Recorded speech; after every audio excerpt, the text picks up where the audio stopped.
ஸ்ரீ சங்கரா TV நேயர்களுக்கு வணக்கம். சுபதினம் நிகழ்ச்சியில் அனைவரையும் சந்திக்கிறதுல மிகவும் மகிழ்ச்சி.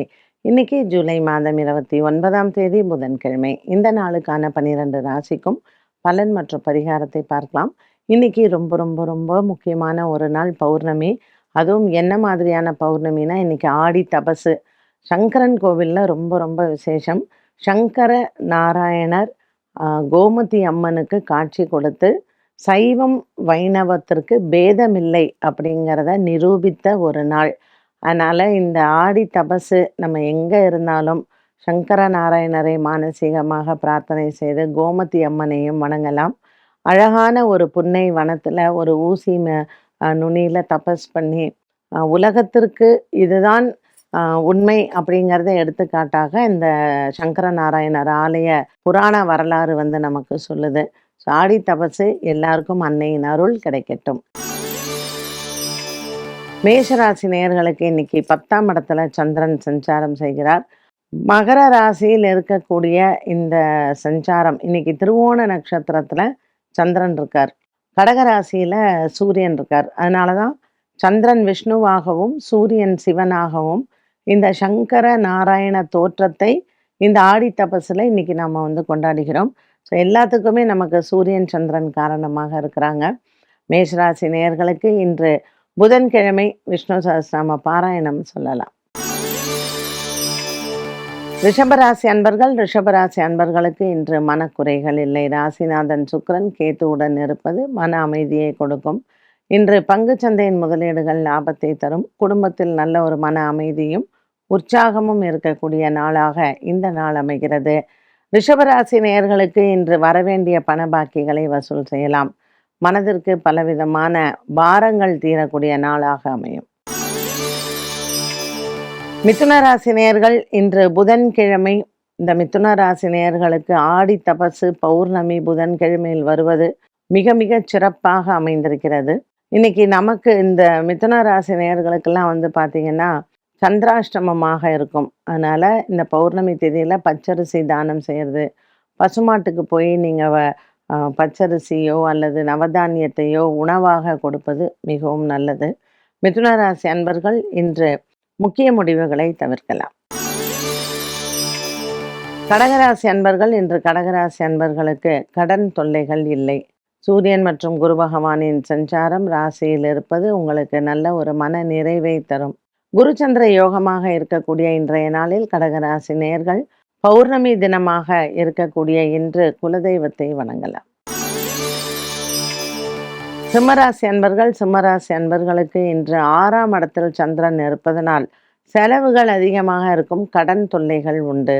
கேத்து பகவானும் சுக்கிரனும் ராசியில் இருப்பது உங்களுக்கு தவிர்க்க முடியாத இந்த கடன் சுமையை இன்றைய நாளில் உங்கள் குலதெய்வ வழிபாடோ அல்லது பௌர்ணமி திதியில் அம்மன் வழிபாடோ பிரச்சனைகளை குறைக்கும்.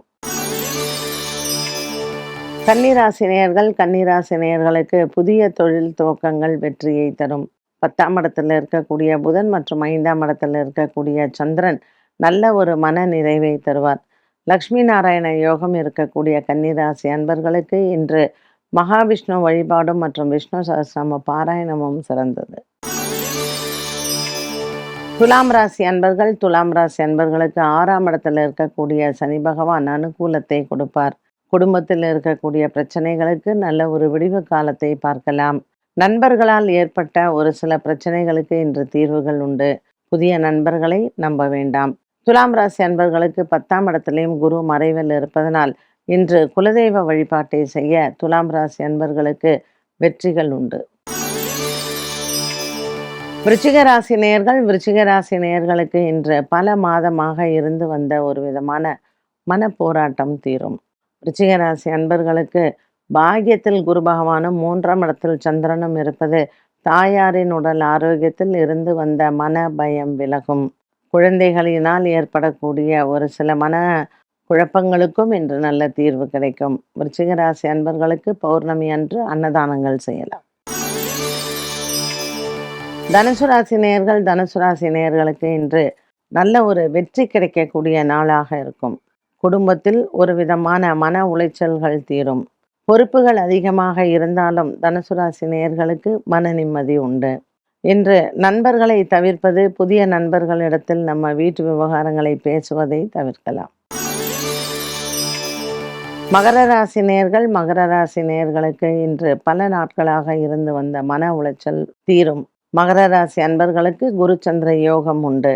புதிய வேலை வாய்ப்புகள் மற்றும் வேலையில் இருந்து வந்த சிக்கல்கள் விலகும். நீங்கள் எடுத்த காரியத்தில் வெற்றிகள் கிடைக்கும். கும்பராசி அன்பர்களுக்கு இன்று நீண்ட நாளாக இருந்து வந்த கனவுகள் நிறைவேறும். பிள்ளைகளால் ஏற்படக்கூடிய பிரச்சனைகளுக்கு தீர்வுகள் உண்டு. இன்று கும்பராசி அன்பர்களுக்கு காலை வேளை மிகவும் சிறந்தது. பிள்ளைகளால் இருந்து வந்த ஒரு விதமான மனக்குறைகள் மற்றும் குடும்பத்தில் படிப்பு சம்பந்தப்பட்ட விஷயங்களில் இருந்து வந்த குறைகளுக்கு நல்ல ஒரு முடிவை பார்க்கலாம். மீனராசி அன்பர்களுக்கு இன்று கொடுக்கல் வாங்கலில் இருந்து வந்த பிரச்சனைகளுக்கு நல்ல தீர்வு உண்டு. பௌர்ணமி திதியான இன்று இவர்கள் அன்னதானங்கள் செய்யலாம். பச்சரிசி தானம் மற்றும் அன்னதானங்கள் செய்ய இன்றைய நாளில் ஆடி மாச பௌர்ணமியில் எடுத்த காரியத்தில் வெற்றிகள் கிடைக்கும். 12 ராசிக்கும் உண்டான பலன் மற்றும் பரிகாரத்தை பார்த்தோம். இந்த நாளுக்கான கேள்வியை பார்க்கலாம். கல்வி மற்றும் போட்டித் தேர்வுகள் மூலமாக குழந்தைகளுக்கு ஏற்படும் அழுத்தம், இதை கிரக ரீதியாக எப்படி சரி செய்யலாம்? ஜோதிட ஆலோசகராக உங்களுடைய கருத்து என்ன?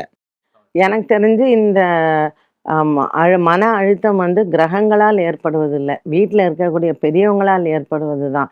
அதாவது இந்த குழந்தைங்களுக்கு பரீட்சை எழுதுறாங்க, வரலைன்னா விட்டுறணும். அவங்கள போட்டு இந்த பரிகாரம் பண்ண அந்த பரிகாரம் பண்ணுன்னு என்றைக்குமே நமக்கு எது விதிக்கப்பட்டதோ அது கண்டிப்பாக கிடைக்கும். நம்மளை தேடி வரக்கூடிய ஒரு விஷயத்த நம்ம அதை எடுத்துக்கலாம். சிலது நம்ம தேடி போனாலும் கிடைக்காது. அது வாழ்க்கையில் அது எதுவாக இருக்கட்டும், நம்மளை தேடி வர விஷயங்களை நம்ம எடுத்துக்கலாம். நம்ம தேடி போகிற விஷயங்கள் நமக்கு கிடைக்கலைன்னா விட்டுறணும். பிள்ளைகள் வந்து நிறைய மன அழுத்தம் வர்றதுக்கு காரணம் பெற்றோர்களும் சோஷியல் ப்ரெஷரும் தான். பாரு இன்னைக்கு வந்து ஐயோ உனக்கு வேலை கிடைக்காம போ, அதாவது ஒரு டிமோட்டிவேட்டிங் டாக் நிறைய பேரண்ட்ஸ் பண்ணுறாங்க. நீ எப்படி சர்வைவ் ஆக போகிற, நீ எதுக்குமே லாய்க்கு இல்லை, நீ முன்னுக்கே வரமாட்ட அப்படின்னு சொல்ல சொல்ல அந்த பசங்களுக்கு வந்து மன அழுத்தம் ஜாஸ்தியாகுது. ஸோ அவங்களுக்கு இருக்கக்கூடிய கெப்பாசிட்டி என்னன்னே அந்த பசங்களுக்கு தெரிய மாட்டேங்கிறது. அதனால் தயவு செஞ்சு இந்த மாதிரி ப்ரெஷர் கொடுக்குற பேரண்ட்ஸ் பிள்ளைங்க வந்து நீங்கள் என்ன பண்ணுங்கள், எங்களால் இவ்வளோ தான் முடியும், என்னால் இது தான் பண்ண முடியும் அப்படிங்கிறத பசங்க தெளிவாக இருங்க. அப்பா அம்மாவுக்கு ஜோதிடத்தின் மேல் நம்பிக்கை இல்லை அப்படின்னா பிள்ளைங்க நீங்கள் ஏதாவது ஒரு ஜோசியரை போய் கன்சல்ட் பண்ணுங்கள். அவங்க வீட்டில் மாமா, சித்தப்பா, தாத்தா யாராவது இருப்பாங்க இல்லைங்களா, அவங்கள கூட்டிகிட்டு வந்து நீங்கள் பாருங்கள். ஸோ பெற்றோர்கள் வந்து உங்கள் மேலே ஒரு சுமையை சுமக்கும் பொழுது உங்கள் ஜாதகத்திலையும் அந்த கிரகநிலைகள் நல்லா இருந்தால் பரவாயில்ல, பரிகாரம் பண்ணி கூட நம்ம கொண்டுட்டு வந்துடலாம். கிரகநிலைகளே வரல, ஒன்றுமே சரியா இல்லைன்னா பரிகாரம் பண்ணால் மட்டும் எப்படி பலிக்கும் இல்லையா? அது வந்து நான் இன்றைக்கி நிறைய பார்த்துருக்கேன். சிஏ படிக்கிற குழந்தைங்க, யூபிஎஸ்சியில் எல்லாருமே கலெக்டர் ஆகிட முடியாது, எல்லாருமே ஒரு நல்ல சிறந்த சார்ட்டர்ட் அக்கௌண்டண்ட்டாக ரேங்க் ஹோல்டராலாம் வர முடியாது. படித்து ரேங்க் ஹோல்டராக இருந்து டிப்ரெஷனில் இருக்கிற குழந்தைங்களையும் நாங்கள் பார்த்துட்டு தான் இருக்கோம். எம்பிபிஎஸ் படித்து பெரிய, அதாவது இந்த யூனிவர்சிட்டியில் கிடைக்கவே கிடைக்காது, அப்படி கிடச்சிது. ஆனால் இன்றைக்கி வேலைக்கு போகாமல் வீட்டில் உட்காந்துருக்கா, மாமியார் பிரச்சனை, புருஷன் வந்து ரொம்ப டார்ச்சர், டிப்ரெஷனில் உட்காந்துருக்கிற குழந்தைங்க, இப்படி எத்தனையோ பிரச்சனைகளை நாங்கள் டெய்லி பார்க்குறோம். அதனால் உங்கள் குழந்தைங்களுக்கு என்ன விதிக்கப்பட்டதோ அந்த விதிக்கப்பட்ட விஷயங்களுக்கு நீங்கள் பாடுபடுங்க. விதிக்கப்படாத விஷயங்களுக்கு நீங்கள் பாடுபட்டு உங்கள் டைமையும் செலவு பண்ணி உங்கள் டைமையும் வேஸ்ட் பண்ணி பசங்களையும் ப்ரெஷர் ஆக்கி அதுங்களை டிப்ரெஷனில் போட வேண்டாம்.